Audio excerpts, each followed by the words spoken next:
If you're over 50 and living with diabetes, I want you to stop for a second and listen carefully, because what I'm about to tell you might sound simple, almost too simple, but it's something I've seen change the lives of so many of my patients.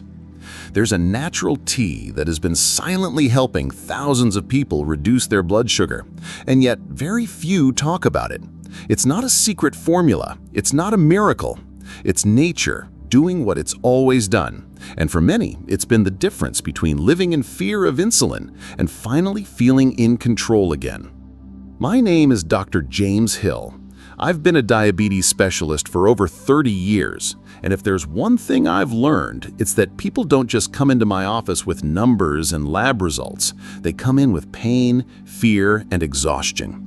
They're tired of pills, tired of being misunderstood, tired of the pressure to do everything right while still watching their glucose climb little by little. I've sat across from hundreds of men and women just like you who were scared of what's coming next, scared of needles, scared of losing control. And in that fear, many forget that sometimes the simplest things, like a cup of tea, can help us remember how to care for ourselves again.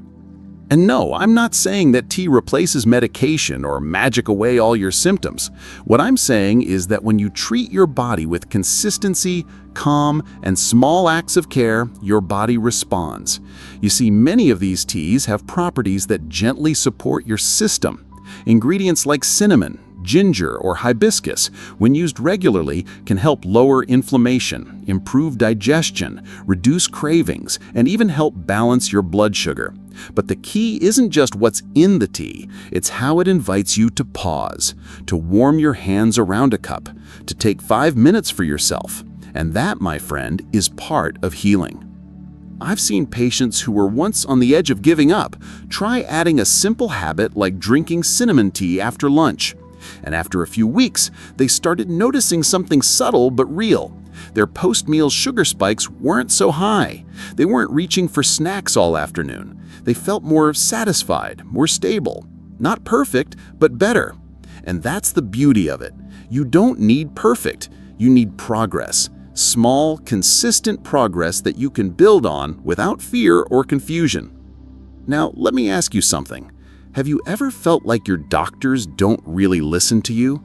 That they look at your chart, adjust your prescription, and send you home with the same advice every time? I've heard that story too many times to count.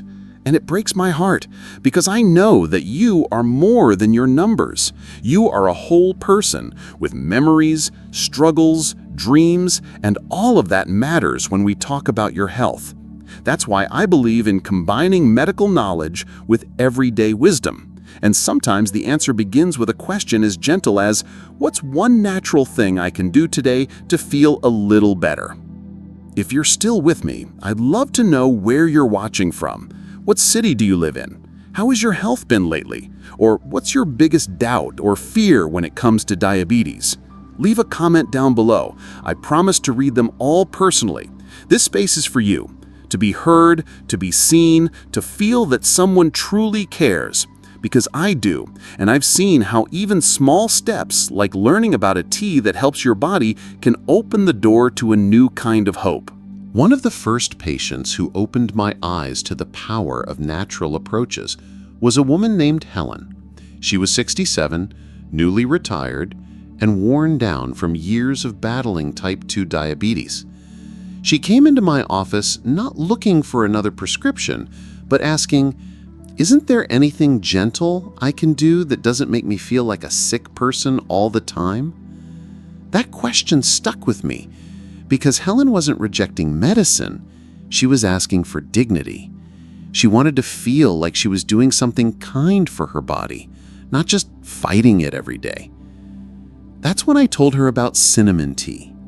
Now, I know that sounds almost too simple, but we started with one small change.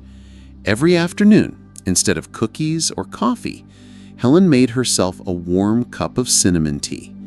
She added a slice of lemon, sometimes a bit of ginger, and she took those 10 minutes for herself, without guilt, without rush. After 3 weeks, her post-lunch glucose readings had dropped by nearly 20 points. Not magic, not overnight, just a gentle shift that her body welcomed. She felt calmer, her digestion improved, and perhaps most importantly, she felt hopeful again. That, to me, is the beginning of healing. You see, our bodies aren't machines. They're not made to be whipped into control. They respond to rhythm, to calm, to nourishment. That's why natural teas can be such powerful allies. Hibiscus, for instance, is more than a pretty flower. It's been studied for its ability to lower blood pressure and support better circulation, both essential for people living with diabetes. And when combined with herbs like ginger, which helps with insulin sensitivity and digestion, or chamomile, which can reduce stress and improve sleep, the result isn't just physical, it's emotional. You feel seen, cared for, whole again. I often tell my patients that managing diabetes is like learning a new language. At first, every word, glucose, insulin, A1C, feels confusing and foreign. But over time, with the right guidance, it starts to make sense. And adding small natural habits like tea isn't about replacing your treatment. It's about complementing it, giving your body a little more support, giving yourself permission to slow down. Because stress, believe it or not, plays a massive role in blood sugar spikes. And when you sit down with a cup of herbal tea, breathing slowly, calming your nerves, you're doing something powerful. You're helping your body heal. Let me be clear, no tea is a cure, but I've seen time and again how these small rituals open doors. A patient who starts with tea might begin to walk more. They might sleep better. They might feel more motivated to prepare real food, not just grab what's fast.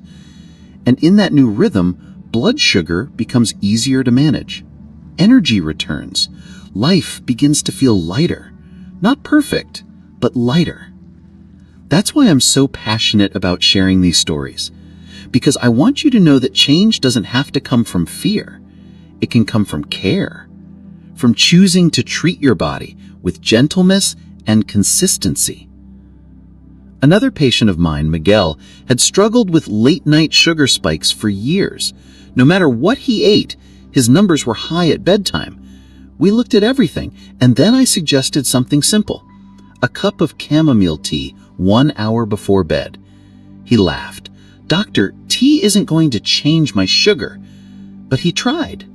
And after 2 weeks, not only were his numbers dropping, he was sleeping better.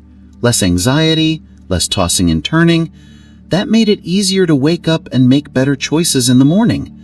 That's how the cycle starts to change. When we talk about healing, we need to talk about something that most people ignore: consistency. It's not about doing something perfect once. It's about doing something good enough every day. And that's where teas shine. They're not complicated. They don't require willpower like a strict diet or hours at the gym. They meet you where you are, in your kitchen, in your favorite mug. They become a moment of calm, a pause from the noise. And when taken consistently, day after day, they begin to shift your body in ways that feel natural, not forced. That's what makes them so powerful. Let me share something personal. In my early years as a doctor, I believed the most important part of diabetes care was precision. Carbs counted to the gram, medication scheduled to the minute. But over the decades, I saw something else.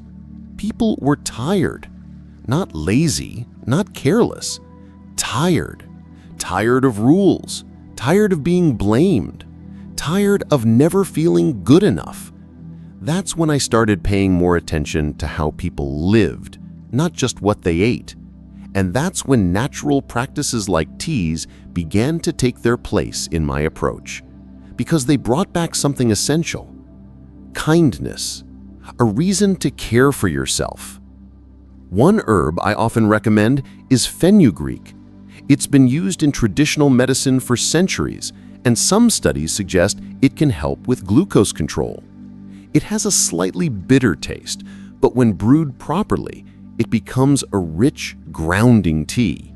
For some patients, fenugreek became their morning reset, something they looked forward to, something that reminded them, today I am trying again. And sometimes that's all we need, a small ritual to anchor us, to say, I may not be perfect, but I haven't given up. And let's not forget the emotional side. So many of my patients feel alone. They're surrounded by advice, do this, don't eat that, but very little of it feels compassionate. That's why I always suggest, make tea a ritual, not a rule. Use it to reconnect with your own care. Sit by a window, watch the light change. Hold the cup in both hands. Take slow sips. It might sound simple, but for many people, this is the first time in years they've treated themselves with gentleness. And that gentleness changes how they feel about their health. They stop seeing it as punishment. They start seeing it as possibility. There's also something practical I want to mention. Some teas can interact with medications. That's why I always advise, talk to your doctor or pharmacist before making anything a daily habit. Not because tea is dangerous, but because your body is unique. What works for one person may need adjusting for another, and that's okay. The goal here is not to replace your treatment, it's to enrich it, to give you one more tool in your toolbox, one more way to say to your body, I'm listening, I care. I remember a couple, both in their 70s, who came to me with the same goal, to lower their sugars without adding more pills. We started with a tea routine, hibiscus in the morning, ginger in the afternoon, chamomile before bed. 3 simple moments in their day.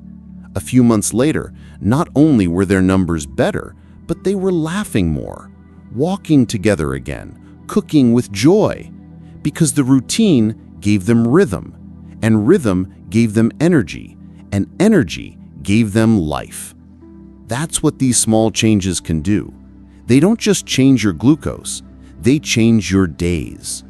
So if you've been feeling discouraged, if your doctor appointments leave you confused or deflated, I want you to know there's still hope. You don't have to do everything at once. Start with one gentle habit, one cup, one breath, one moment of peace in your day. That's where transformation begins, not with pressure, but with presence. And that's something you deserve. Sometimes the biggest obstacle isn't the disease itself, it's how we've been taught to live with it. So many of my older patients carry a quiet sadness. They feel like they've failed, like their body has turned against them. But I remind them, your body hasn't betrayed you, it's been trying to talk to you. Maybe the sugar went up, not because you're broken, but because you've been surviving in a world that never taught you how to rest, how to nourish yourself gently, how to say no to the things that drain you. And now, with every simple act, like drinking a healing tea, you're beginning to answer that call. There's something else I want to say, especially to those of you who are over 50. Many of you grew up in a time where people didn't talk much about emotions, or self-care, or slowing down. But now, more than ever, your body needs that softness. It needs less punishment and more presence. That's what these teas offer. Not magic, not a cure, but a way to reconnect, to pause, to listen, to trust that even after decades of habits, stress, or imbalance, your body can still respond, still shift, still thrive, because healing doesn't ask for perfection, it asks for attention. I've seen it again and again. A patient who felt lost begins a new routine. Maybe it's cinnamon tea every morning. Maybe it's lemon balm before sleep. And at first, nothing changes. But then, slowly, their face softens. They breathe a little deeper. They stop dreading the finger prick. They stop obsessing over the next pill. And instead, they start noticing how they feel. And that noticing turns into choices. And those choices turn into changes. That's the power of small steps taken with care. If you're watching this and thinking, "But I've tried everything," I hear you. I've sat with people who've cried in my office, who've said, "Doctor, I just want a break." And here's what I always say. The break begins when you stop fighting yourself, when you stop treating your health like a war to win and start treating it like a garden to tend. Yes, there will be weeds. Yes, there will be dry seasons. But with patience, with water, with sunlight, something new can grow. And in that garden, something as humble as a tea leaf can become your ally. Some of you might be thinking, can this really work? And the honest answer is, it depends on what you mean by work. If you expect a miracle overnight, you might be disappointed. But if you're looking for a shift, a calmer morning, a steadier sugar reading, a deeper breath, then yes, it works. It works because you're finally choosing to care in a way that feels human, not clinical, not harsh, just real. And real care has power. It's the kind of power that doesn't need permission. It just needs a little time and a little love. Before I close, I want to invite you to do something simple. Leave me a comment below. Tell me where you're watching from. Tell me how your health has been. Or just ask your biggest question about diabetes. I promise to read and answer as many as I can. I may be a doctor, but more than that, I'm someone who cares. I've seen too many people suffer in silence. You don't have to be one of them. You deserve to be heard, and I'm here to listen. Thank you for spending this time with me. Thank you for your courage, for your presence, for not giving up even when the road has felt long. I hope this message reminded you that you're not alone, that your body is not beyond hope, and that healing is still possible, one cup at a time. With all my heart, I'm rooting for you.